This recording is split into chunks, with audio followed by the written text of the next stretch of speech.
Hello everyone, you are welcome in your YouTube channel study with Lakesh. Study with Lakesh में मैं आपका स्वागत करता हूं। आज की सीरीज़ में है हमने जो 18 सितंबर को सीजी टेट का जो एग्ज़ाम्स लिया है उसका मॉडल आंसर। तो मॉडल आंसर के सीरीज़ में हम part 1 child development and pedagogy को देखेंगे। बाल विकास एवं शिक्षा शास्त्र। बाल विकास एवं शिक्षा शास्त्र में हम क्लास 1 to 5 मॉर्निंग शिफ्ट का मॉडल उत्तर देखेंगे। ठीक है, तो ये संभावित मॉडल उत्तर है जिसका उत्तर हमने संभावित निकाला है। तो प्रश्न 1 है, क्वेश्चन नंबर 1, विकास के निम्नलिखित सिद्धांतों में से कौन सा सिद्धांत गलत है? Which of the following principle is development is incorrect one? So option A, विकास में व्यक्तिगत विभिन्नता होती है। ऑप्शन बी, विकास संयोग का परिणाम होता है। ऑप्शन सी, यह एक सतत प्रक्रिया है। ऑप्शन डी, यह एक अनुमानित है। सो आंसर बी, विकास संयोग का परिणाम होता है। नेक्स्ट प्रश्न 2, क्वेश्चन नंबर 2, एक कार्य के दौरान मनीषा स्वयं से इस बारे में बात कर रही है कि वह किस प्रकार का कार्य आगे बढ़ा सकती है। भाषा और विचार पर लेव वाइगोत्स्की के अनुसार इस प्रकार का निजी भाषण किसका संकेत है? तो ऑप्शन ए, स्वनियमन। ऑप्शन बी, आत्मकेंद्रिकता। ऑप्शन सी, मनोवैज्ञानिक विकार। ऑप्शन डी, संज्ञानात्मक अपरिपक्वता। तो आंसर होगा इसका उत्तर ए, स्वनियमन, सेल्फ रेगुलेशन। क्वेश्चन 3, प्रश्न 3, निम्नलिखित में से कौन सा सिद्धांत पुनर्बलन का सिद्धांत भी कहलाता है? Which of the following theory is no the theory of reinforcement? So इसमें क्या हो जाएगा? रीइंफोर्समेंट का होगा आपका ऑप्शन ए, स्फूर्त अनुकूलन सिद्धांत। ऑप्शन बी, उद्दीपन प्रतिक्रिया सिद्धांत। ऑप्शन सी, क्लासिकल कंडीशनिंग सिद्धांत। ऑप्शन डी, सूझ या अंतर्दृष्टि का सिद्धांत। तो सूझ और अंतर्दृष्टि का सिद्धांत में क्या होगा आपका? इसमें देखा जाए तो प्रायः आप देख सकते हैं कि उत्तर स्फूर्त अनुकूलन सिद्धांत। स्फूर्त अनुकूलन सिद्धांत में अगर आप देख पाएंगे तो इसमें क्या है, इसमें अवधि को दिया हुआ है। उत्तर है स्फूर्त अनुकूलन सिद्धांत। स्फूर्त अनुकूलन सिद्धांत का है ये।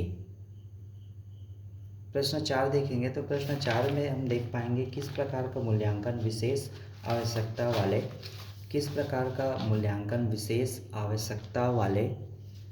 विशेष आवश्यकता वाले बच्चों की पहचान करता है। तो ए, प्लेसमेंट। बी, योगात्मक। सी, निरंतरता। D, diagnostics.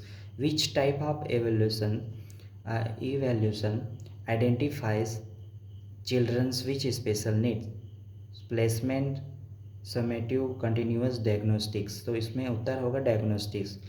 क्वेश्चन नंबर 5, प्रश्न 5, पियाजे के सिद्धांत में एक प्रक्रिया जो धारणाओं और अनुभव के बीच, पुराने और नए के बीच संतुलन बनाने वाली क्रिया को जाना जाता है।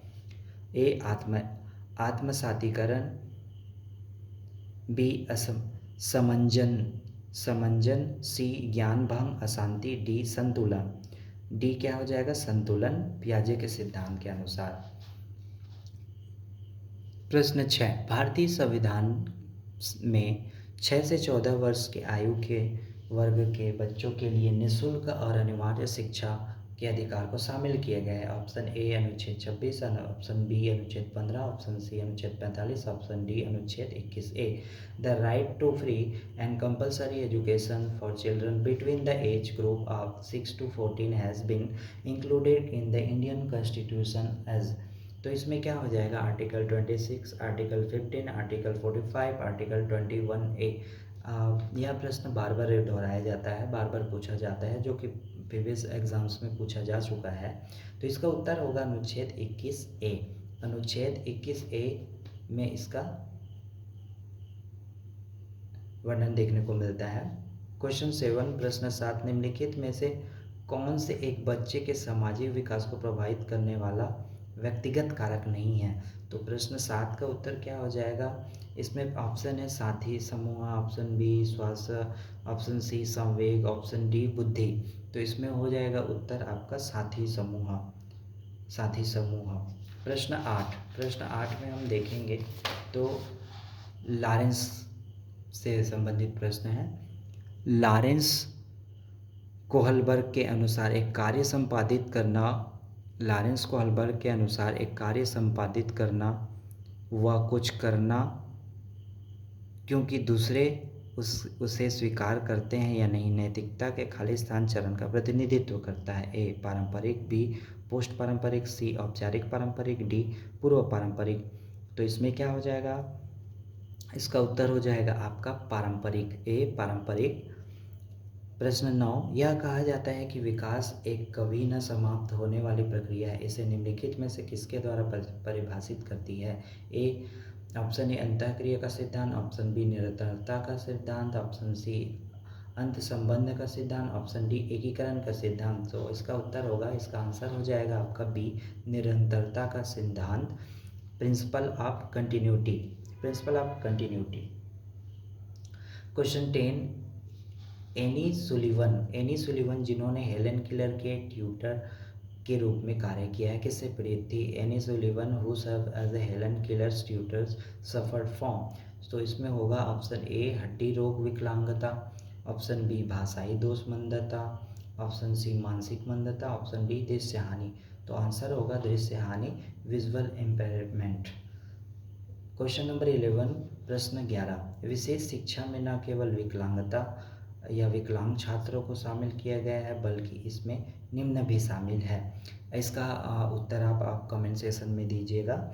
ऑप्शन एक बार देख लेते हैं, प्रतिभाशाली छात्रा, ऑप्शन बी खेलों में उत्कृष्ट छात्रा, ऑप्शन सी मादक द्रव्य सेवन करने वाले छात्रा, ऑप्शन डी समाज के कमजोर वंचित वर्गों के छात्रा। इसका उत्तर आप कमेंट सेक्शन में दे सकते हैं। Special education does not only encompasses students with disabilities, it is also made up gifted and talented students, outstanding student in sports, substance abuse children and students from weaker section of society।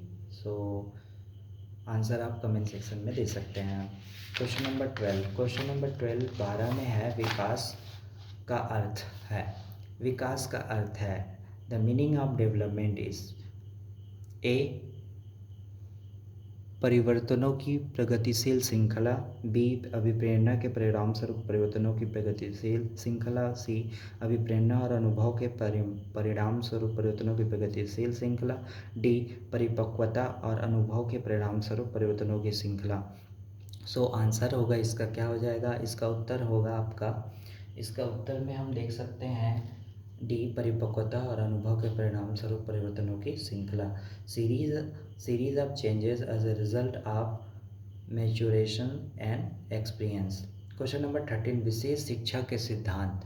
विशेष शिक्षा के सिद्धांत में शामिल है ए प्रतिबंधात्मक वातावरण, B माता पिता की न्यूनतम भागीदारी एवं सहभागिता, सी गैर भेदभावपूर्ण पहचान और मूल्यांकन, डी सार्वजनिक शिक्षा पर रोक।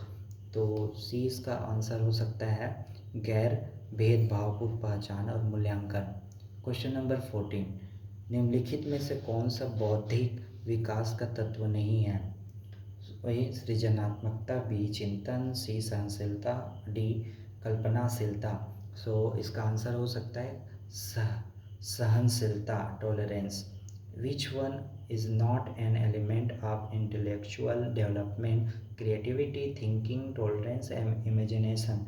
So answer is tolerance, सहनशीलता। क्वेश्चन 15 व्यक्तित्व को मापने की विधि, थीमेटिक अपर्सेप्शन टेस्ट, थीमेटिक अपर्सेप्शन टेस्ट को TAT है। सो ए व्यक्तिनिष्ठ तकनीक, बी वस्तुनिष्ठ तकनीक, सी प्रक्षेपण तकनीक, डी प्रयोगात्मक तकनीक। तो उत्तर होगा प्रक्षेपण तकनीक।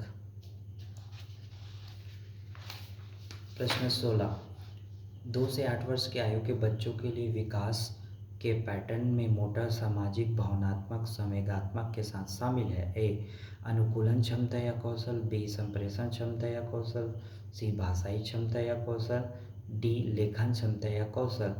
For children in the 2 to 8-year-old group, pattern of development include motor, social, emotional, cognitive and all। तो इसमें हो जाएगा भाषाई क्षमता या कौशल, language skill. Is your answer. तो इसमें हो जाएगा भाषाई क्षमता या कौशल, लैंग्वेज स्किल्स, इसका उत्तर हो सकता है। प्रश्न 17, क्वेश्चन 17, पियाजे के अनुसार संज्ञानात्मक विकास की दूसरी अवस्था है। अकॉर्डिंग टू द पियाजे the second stage of cognitive development is. तो इसमें उत्तर हो जाएगा ए संवेदी प्रेरक अवस्था काल, बी औपचारिक संक्रिया काल, सी प्राक संक्रिया काल, डी मूल संक्रिया काल। तो इसमें उत्तर हो जाएगा प्राक संक्रिया काल। क्वेश्चन नंबर 18, बच्चा भौतिक और सामाजिक वास्तविकता की अवधारणाओं का निर्माण करना प्रारंभ कर देता है, यह विशेषता है। बी ए शारीरिक विकास, बी बौद्धिक विकास, सी संवेगात्मक विकास, डी सामाजिक विकास। तो इसका आंसर होगा बी बौद्धिक विकास, इंटेलेक्चुअल डेवलपमेंट। क्वेश्चन नंबर 19, विकास की किस अवधि को अत्यधिक दबाव और तनाव का काल कहा जाता है? Which period of development is called period of extreme pressure and tension? So adolescence and childhood, adulthood and infancy. So इसमें किशोरावस्था, बाल्यावस्था, वयस्कावस्था, शैशवावस्था। तो इसमें किशोरावस्था है, इसका उत्तर हो सकता है किशोरावस्था। प्रश्न 20 में हम देखेंगे तो इसमें राइट टू एजुकेशन से संबंधित प्रश्न है। शिक्षा का अधिकार 2009 के अनुसार विशेष आवश्यकता वाले बच्चों को पढ़ाना चाहिए। ए व्यावसायिक प्रशिक्षण केंद्रों में जो उन्हें जीवन कौशल के लिए तैयार करेंगे। बी आवश्यक सहायता प्रदान करते हुए घर पर उनके माता पिता और देखभाल करने वालों के साथ। बी सी उनकी व्यक्तिगत आवश्यकताओं को पूरा करने के प्रावधानों के साथ समावेशी शिक्षा व्यवस्था में। डी विशेष रूप से उनके लिए बनाए गए विशेष स्कूलों में। तो इसका उत्तर होगा उनके व्यक्तिगत आवश्यकताओं को पूरा करने के प्रावधानों के साथ समावेशी शिक्षा व्यवस्था में। ठीक है, ये उत्तर है। प्रश्न 21, क्वेश्चन नंबर 21, क्वेश्चन नंबर 21 में होगा निम्नलिखित में से किसने अधिगम का सिद्धांत प्रतिपादित नहीं किया है? निम्नलिखित में से किसने अधिगम का सिद्धांत प्रतिपादित नहीं किया है? ए थॉर्नडाइक, बी स्किनर, डी कोहल और डी बी.एस. ब्लूम। क्वेश्चन को समझिए, प्रश्न जो दिया है उसको समझने का प्रयास कीजिएगा। निम्नलिखित में से किसने अधिगम का सिद्धांत, whom of the following has not propounded the learning theory? तो इसमें हो जाएगा आपका उत्तर हो जाएगा जिसने नहीं किया है तो बी.एस. ब्लूम ने नहीं किया है, बाकी तीनों ने किया है। थॉर्नडाइक ने किया है, स्किनर ने किया है, कोहल ने किया है और ये बी.एस. ब्लूम ने नहीं किया है। क्वेश्चन नंबर 22, एक 6 से 7 वर्ष का बच्चा दूसरे के दृष्टिकोण को स्वीकार नहीं कर पाता। ए चाइल्ड ऑफ 6 और 7 year old is not able to accept others view point. So answer is क्योंकि वह बहुत छोटा है, क्योंकि वह आत्मकेंद्रित है, क्योंकि वह बुद्धिमान नहीं है, क्योंकि वह कल्पनाशील, क्योंकि because he is ego centric, क्योंकि वह आत्मकेंद्रित है। ये उत्तर है इसका 22 का B. Question number 23, peer rating से आप क्या समझते हैं? प्रश्न 23, पीयर रेटिंग से आप क्या समझते हैं? तो इसमें 26 में अगर आप देखेंगे तो एक ए है एक मूल्यांकन उपकरण जिसमें किसी व्यक्ति के कार्य का मूल्यांकन अन्य सदस्यों द्वारा किया जाता है। ऑप्शन बी पीयर ग्रेडिंग के समान। ऑप्शन सी साथियों की रेटिंग कोई भी कर सकता है। ऑप्शन डी कौशलों का एक कठिन मूल्यांकन। तो इसका उत्तर होगा ए मूल्यांकन उपकरण जिसमें किसी व्यक्ति के कार्य का मूल्यांकन अन्य सदस्यों द्वारा किया जाता है, ये उत्तर है। क्वेश्चन नंबर 24, नैतिक विकास को परिभाषित करने वाले मनोवैज्ञानिक। The psychologist who defined the moral development, पाव्लोव, मैकडोगल, पियाजे, none of the above. पाव्लोव, मैकडोगल, पियाजे, उपरोक्त में से कोई नहीं, तो इसमें पियाजे होगा। क्वेश्चन नंबर 25, प्रश्न 25, व्यक्तित्व के संदर्भ में कौन सा कथन गलत है? व्यक्तित्व के संदर्भ में कौन सा कथन गलत है? Which statement is wrong the contest of personality? A व्यक्तित्व अनूठा व विशिष्ट होता है। ऑप्शन बी व्यक्तित्व आनुवांशिकता व वातावरण का संयुक्त उत्पाद है। सी व्यक्तित्व व्यक्ति के अवचेतन अचेतन व्यवहार में फैला हुआ है। और डी व्यक्तित्व केवल व्यक्ति के बाहर तक सीमित होता है। तो इसमें उत्तर आ जाएगा व्यक्तित्व केवल व्यक्ति के बाहर तक सीमित होता है। प्रश्न में है कि विच स्टेटमेंट इज रॉन्ग कॉन्टेस्ट, आप पर्सनैलिटी से संबंधित है तो व्यक्तित्व के संदर्भ में कौन सा कथन सत्य है। ये भी प्रश्न आपका दिया जा चुका है पूर्व परीक्षाओं में। प्रश्न 26, क्वेश्चन नंबर 26। क्वेश्चन नंबर 26 में देखते हैं विशेष कठिनाइयों, मानसिक स्वास्थ्य के मुद्दों, विशिष्ट अक्षमताओं, शारीरिक विकासात्मक वाले विद्यार्थियों की शिक्षा पद्धति और अभ्यास वर्णन करने के लिए सामान्यतः किस शब्द का प्रयोग किया जाता है। तो ए है एकीकृत शिक्षा, बी विकलांगों के लिए शिक्षा, सी समावेशी शिक्षा और डी विशेष शिक्षा। तो इसमें हो जाएगा डी विशेष शिक्षा, special education. Question number 27। Question number 27 में देखेंगे 27 में, तो मोटर विकास में व्यक्तिगत विभिन्नताएं होती है और फिर भी मोटर विकास का क्रम खाली स्थान से खाली स्थान होता है। तो इसमें होगा ए समीपस्थ शीर्ष पुच्छक, बी सकल मोटर विकास, ठीक मोटर विकास, डी ठीक मोटर विकास, सकल मोटर विकास और डी शीर्ष पुच्छक समीपस्थ। तो इसमें हो जाएगा उत्तर सकल मोटर विकास, ठीक मोटर विकास। क्वेश्चन नंबर 28 प्रश्न 28। क्वेश्चन नंबर 28 प्रश्न 28 में अगर हम देखेंगे तो इसमें होगा स्मृति स्तर और समझ स्तर के शिक्षण मॉडल के सिंटैक्स में कौन सा चरण प्रमुख है। तो आंसर योजना, अन्वेषण, सामान्यकरण, प्रस्तुतिकरण, प्रेजेंटेशन, प्रस्तुतिकरण इसका उत्तर होगा। क्वेश्चन नंबर 29 प्रश्न 29। दिव्या को 3 पेन दिखाए गए और वह अवलोकन करती है कि पेन ए पेन बी से लंबा है और पेन बी पेन सी से लंबा है। जब दिव्या ने अनुमान लगाया कि ए सी से लंबा पेन है तो वह जीन पियाजे के संज्ञानात्मक विकास की कौन सी विशेषता प्रदर्शित कर रही है। ए क्रमबद्धता, बी संरक्षण, सी सकर्मक विचार, डी काल्पनिक निगमनात्मकता, तार्किकता। तो इसका उत्तर होगा संरक्षण, कंजर्वेशन। विद्रोह की भावना प्रश्न 30। क्वेश्चन 30 विद्रोह की भावना की प्रवृत्ति निम्नलिखित में से किस अवस्था से संबंधित है। सी ए बाल्यावस्था, बी शैशवावस्था, सी पूर्व किशोरावस्था, डी मध्य किशोरावस्था। तो इसका आप आंसर, इसका उत्तर आप कमेंट सेशन में दे सकते हैं, ठीक है। और इसी तरह से वीडियो देखने के लिए और इसी तरह से चैनल को निरंतर बने रहने के लिए आपको चैनल को लाइक, सब्सक्राइब और शेयर करना है, जिससे हमें मोटिवेशन मिलता है। और इसके अन्य पार्ट्स के उत्तर जानने के लिए आप चैनल को लाइक, सब्सक्राइब, शेयर कर सकते हैं। Thank you for watching your YouTube channel study with Rakesh. Thank you so much.